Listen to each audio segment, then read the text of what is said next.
occupied with you.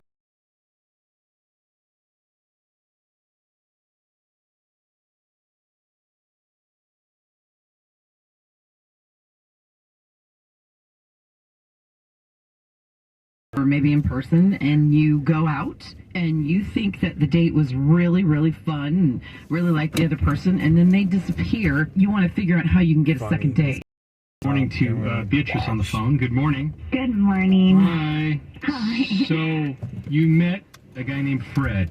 This was online? Yes, it was on Bumble. Okay, that's the one where the lady takes charge, Corey. I don't know if you're aware. I don't know that because I haven't been dating in a hot second. She says who, she says when. So, okay, run us through the process. How did the first date come about? How did it go? And where are we at now? So, I mean, we talked on Bumble back and forth for a few days, and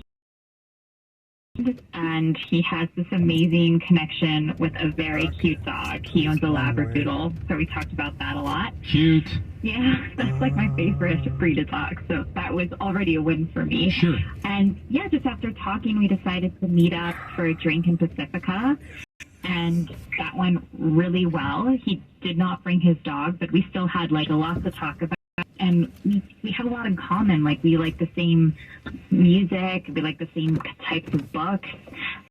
It was very easy for us to talk. And I mean, I'm a little COVID conscious, and he was so sweet about it. Like, I appreciate that he's vaccinated, and that he was willing to sit outside when we had our drink. That was nice. Sure. And it was just like flirty. It just felt good. And so at the end of the Yeah, it doesn't last long.